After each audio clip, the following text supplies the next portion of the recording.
Hello, and welcome to County Perspective, the show that focuses on Frederick County government, local programs and events, and the community that you live in. I'm your host, Brandon Rosa, and thank you for joining us. As we usually do at the top of our show, let's start things off with some recent news from Winchester Hall. The unofficial primary election results are in.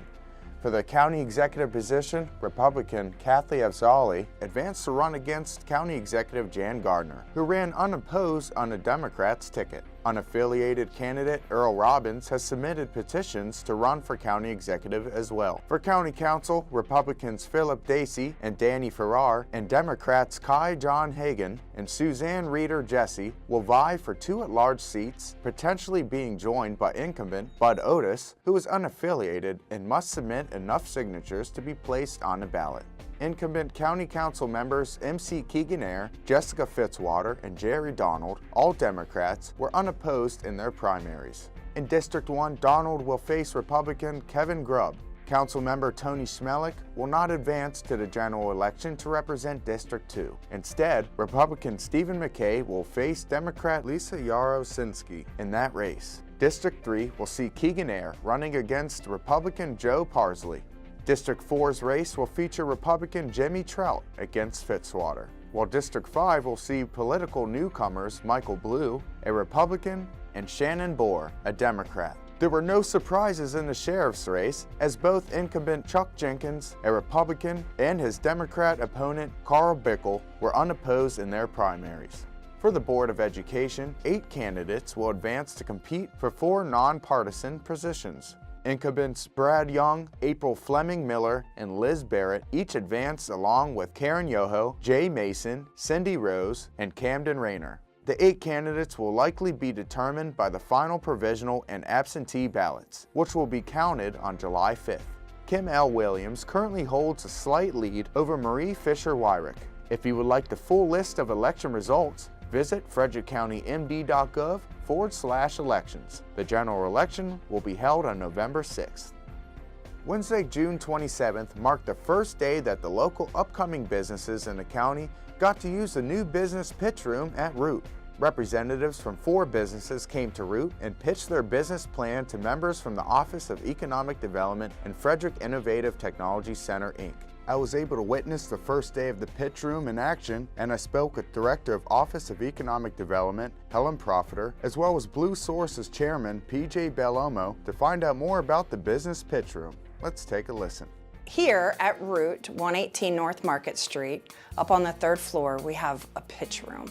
And the pitch room was designed for entrepreneurs who are trying to raise capital. And a tool to get capital is to have a pitch. Whether you're going to pitch competitions, when you're going to banks or investors, you need to have that pitch. So we came up with a free tool for businesses to come here, receive pitch services called Pitch Creator. It's an online service that they can do before they've ever shown up to do their pitch. Pitch Creator walks you through kind of the essentials of the content for the pitch. And so Pitch Creator talks about content, the pitch room gives you the visuals, and I thought, it was a marriage that made in heaven. The inspiration for this room came from our businesses who would go to banks, give their pitch, not get funding. So to draw in investors to make your pitch better and to really engage businesses with gaining capital, we felt like this center, Root, needed to have this opportunity. So we applied for a grant, we received a grant. There's over $60,000 worth of technology right here in this room to make our businesses look as professional as they can be. As a guy who's been in the technology industry for over 15, 20 years, I'll tell you, you can have great technology, but if you don't know how to communicate to investors, you're not going to get funded. And I'd like to tell you it was a perfect marketplace where the best ideas always get funded and bad ideas don't, but it's not true.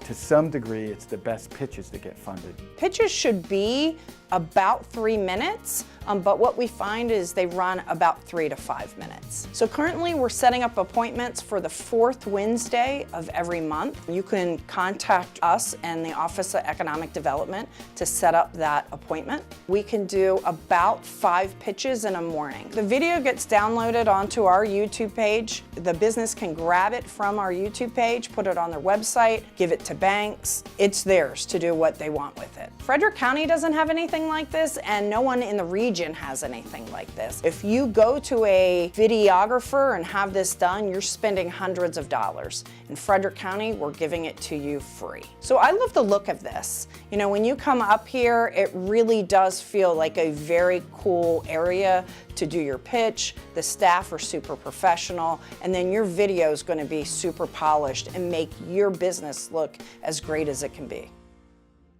The U.S. Small Business Administration is now offering low-interest disaster loans for citizens who suffered damage from the May floods. Disaster loans such as business physical disaster loans, economic injury disaster loans, and home disaster loans are now available for those who qualify. These loans can be used to repair or replace real estate, personal property, vehicles, inventory, and more. A disaster loan outreach center was available at the Public Safety Training Facility from June 25th to June 30th.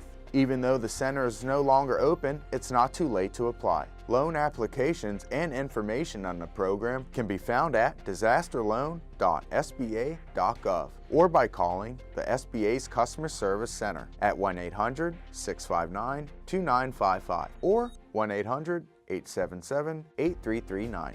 The SBA Disaster Loan Assistance Program also allows you to build stronger. Those that are approved from an SBA loan may request additional funding for mitigation. Should another flooding incident occur, we want you to take the necessary steps to ensure that you are in a better and stronger environment. Recently, in the spirit of open and transparent government, County Executive Jan Gardner announced the launch of a new citizen-oriented video show called Ask Jan. The short videos will feature Executive Gardner as she responds to citizen questions and requests for information. Let's take a look at one of the segments.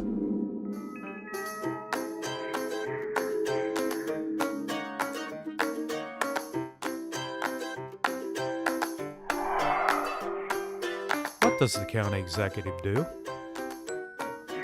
The county executive is responsible for managing the county and making sure that effective and efficient services are provided to the citizens of Frederick County. The county executive also sets the vision and the mission and the direction for Frederick County government, advances key initiatives and projects, and makes sure that the legislation that's passed by the county council is implemented and administered fairly throughout the county.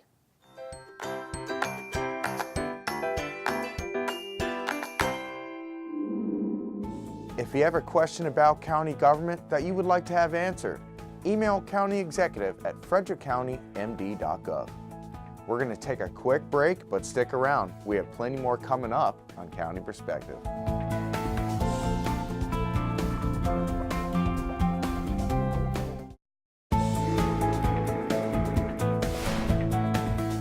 Welcome back to County Perspective. I'm your host, Brandon Rosa.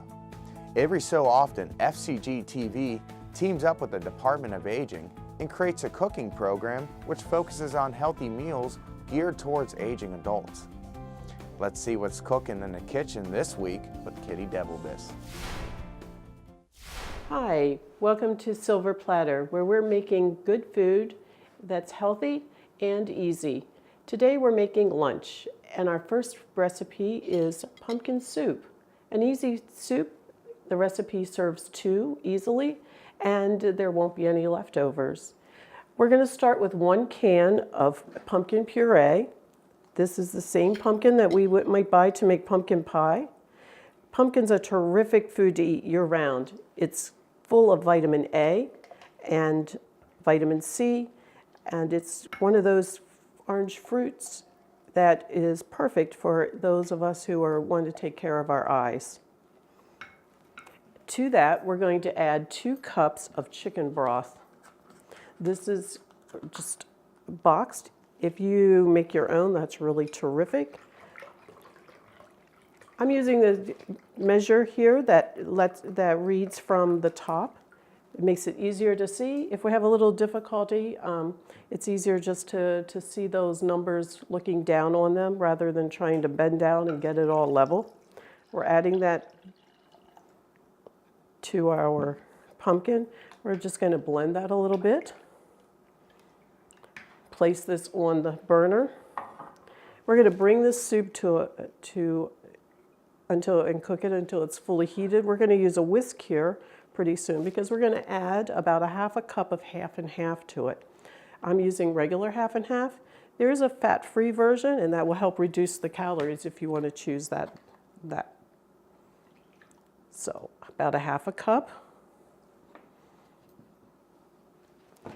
Using our whisk, we're going to stir that in. That gives it some creaminess. We're going to just heat this until it's heated through. If you're concerned about the temperature, I suggest using a cooking thermometer. And you want that temperature to go up to about 160 degrees to assure that it's heated sufficiently. When that's heated, we'll be ready to serve it. Using a mug or a bowl, we're going to dip serve our pumpkin soup. Again, this makes about 2 servings. To give it some extra tastiness, we're going to serve that with a dollop of yogurt on top. You could use sour cream.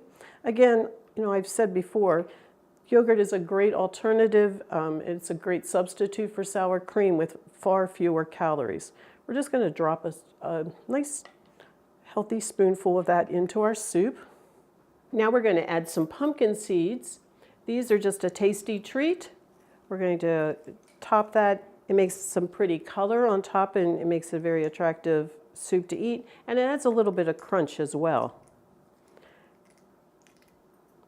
There you have it. If you want to top that with a bit of cinnamon, nutmeg, or pumpkin pie spice, if you want that kind of pumpkin pie flavor, this would be the time to do it. I'm just going to sprinkle a little nutmeg over the top.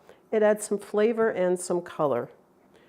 This is a great, easy to make lunch, paired with a big salad on our plate and some crunchy whole grain breads.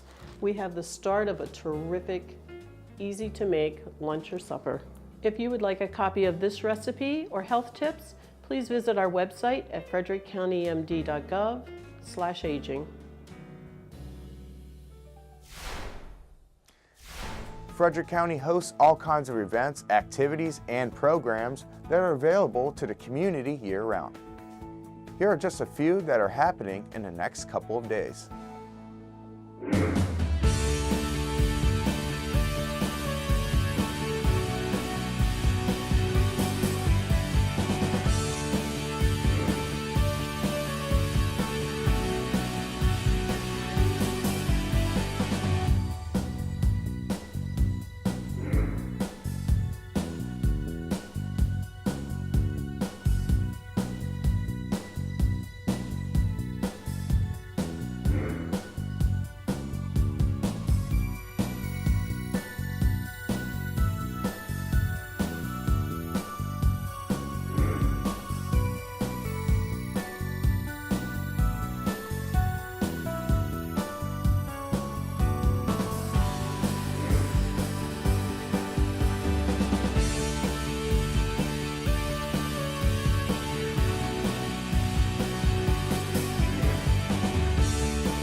This is a part of the show where we get to take a look at a special little friend who could potentially be your family's newest member. Let's head on over to Animal Control Center for a visit and take a look at this episode's featured pet.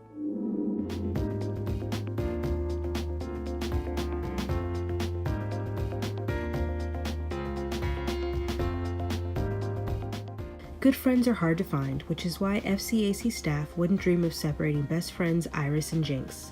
While they may seem an unconventional pair, she a 53-pound hound mix with a bad front leg, and he an 18-pound min pin with a mostly toothless underbite, these seniors are perfect for each other and will make great additions to any family. They love to cuddle and play, not only with each other, but with the people in their lives. If you've been looking for a new furry friend, or two, then look no further than Iris and Jinx.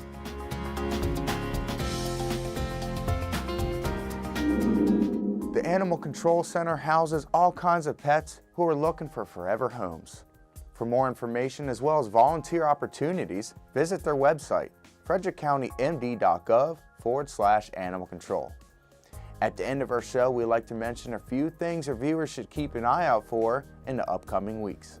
Frederick County Parks and Recreation invites community members to attend the Utica District Park Phase 2 groundbreaking ceremony on Wednesday, August 1st at 1 p.m., located at 10,200B Old Frederick Road. The second phase of Utica District Park will include amenities such as new shelters, turf fields, walking trails, playgrounds, roadways, and restrooms. If you do not get a chance to attend the groundbreaking ceremony, FCG-TV will be airing the event on Channel 19 and on Frederick County Government's YouTube channel. The Frederick County Office of Transportation Engineering announced that the Old Frederick Road Bridge over Fishing Creek opened to the public during the final weeks of June. Rehabilitation work on the bridge left the road closed to motorists since July 25th of 2017. The county would like to thank citizens for their patience. If you would like to find a complete list of road closures in the county, visit frederickcountymd.gov/roads closed. The Frederick County Office of Transportation Engineering also announced that Monument Road will be closed between Mount Tabor and Black's Glen Court on or about July 16th and will not open back up for approximately 5 months. The project will repair failing road embankments and will include full-depth pavement repair, resurfacing, installation of concrete traffic barrier, reinforced earth slope, grading, and erosion and sediment control. That's it for this episode of County Perspective. Don't forget to follow Frederick County on social media in order to keep up to date on important news and events. We'll see you next time for a fresh look from a county perspective.